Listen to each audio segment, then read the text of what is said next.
I'm sitting on my parents' faded floral couch, clutching a warm can of Sprite, while my entire extended family sits in a semicircle around me. The air in the room is stale, smelling of overcooked turkey and judgment. This isn't a casual post-dinner chat, it's an intervention. My brother, Mark, is leaning forward, flashing his new Rolex, which I know for a fact he bought on a credit card he's maxing out.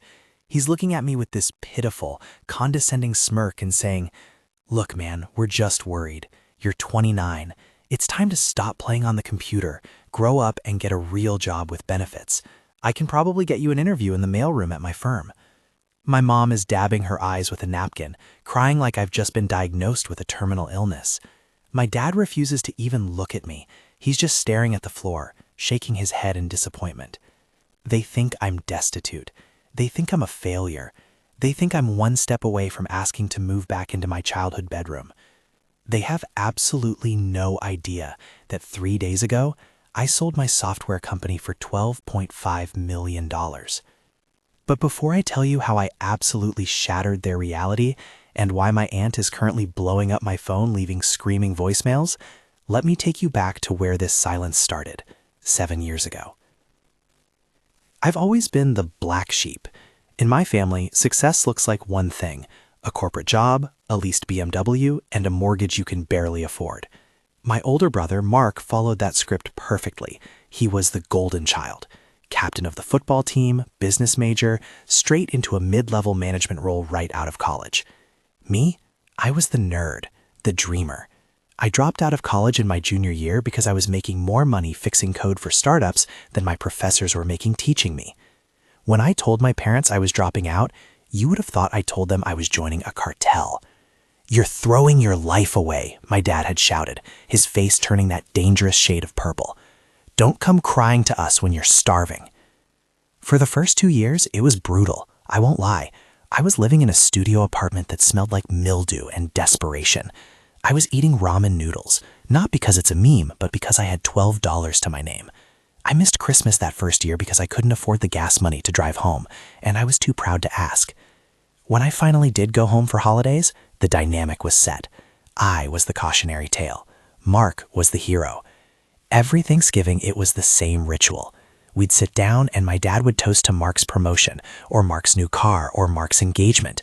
Then the table would go quiet, and someone, usually my Aunt Linda, would turn to me with that fake, pitying smile and ask, "So, Alex, any luck finding, steady work?" I would just smile and say, "I'm doing okay, Aunt Linda. Freelancing is going well." "Freelancing," my dad would scoff, stabbing his turkey aggressively. "Unemployed. Just say unemployed, son." It hurt. I'm not gonna lie to you guys, it really hurt. I wanted to scream. I wanted to tell them I was building something massive. But I made a promise to myself. I wasn't going to tell them anything until I made it. And once I made it, I wanted to see if they would ever treat me with respect just because I was their son, not because of my net worth. Fast forward to 3 years ago. Things started to click. My app, a logistics tool for small businesses, started blowing up. I went from making $30K a year to $30K a month, then $50K a month. I moved into a luxury penthouse downtown. I bought a Tesla Model S. I started traveling to Tokyo, London, Dubai.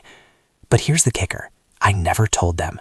When I visited home, I rented a beat-up Ford Focus. I wore my old hoodies. I parked the rental around the block so they wouldn't see the license plate frame. I played the role. Why?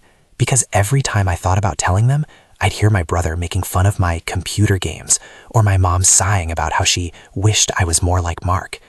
I realized that if I told them I was rich, they wouldn't love me more. They'd just love my money. Which brings us to this Thanksgiving. The big deal had just closed. A major tech conglomerate acquired my software. The papers were signed. The money, an amount that looked like a phone number, was sitting in my account. I was feeling on top of the world. I debated not even going to Thanksgiving. I could have been in the Maldives. I could have been in Paris. But I felt a pull. I wanted to see them. Maybe, just maybe, I could endure one last dinner as the loser before quietly drifting away from their toxicity. I walked into my parents' house wearing jeans and a plain black t-shirt. Mark was already there, wearing a suit. Who wears a suit to sit in a living room and eat mashed potatoes? Mark does. "Hey, little bro," Mark said, clapping me on the shoulder a little too hard. "Did you take the bus, or is that junker of yours still running?" "It's running," I said, keeping my voice even. Good, good, he smirked. Hey look, I've got some old shirts I was going to donate to Goodwill. Designer stuff. You want them? Might help you look presentable for a job interview. My jaw tightened. I'm good, Mark, thanks. Dinner was a nightmare. My dad went on a 20-minute monologue about how Mark just got a $5,000 bonus and how that's what hard work looks like. Aunt Linda kept sliding extra rolls onto my plate, whispering, "Eat up, honey, you look thin. I bet you're not eating right." I sat there, chewing the dry turkey, listening to them dissect my failure of a life. "It's just a shame," my mom said loud enough for the table to hear. "Alex had so much potential. He was so smart in high school. Now, well, we just have to pray for him." I felt something hot and sharp rise in my chest. I set my fork down. The ceramic made a loud clink against the plate. The table went silent. "I'm happy," I said quietly. "I enjoy my life." "Happy?" My dad laughed, a harsh barking sound. "You're nearly 30, living like a college student. That's not happiness, Alex, that's delusion." That's when Mark decided to stage the intervention. After dessert, they herded me into the living room. It was clearly rehearsed. "Alex," Mark started, using his business voice, "we've been talking. This whole entrepreneur thing, it's over. You gave it a shot. You failed. There's no shame in admitting defeat." "I haven't failed," I said, my heart starting to pound. Not from fear, but from adrenaline. "You have," I interrupted, "but we're here to help." I pulled some strings. "There's an opening in the mailroom at my office. It's minimum wage, but if you work hard, in 5 years, you might make supervisor.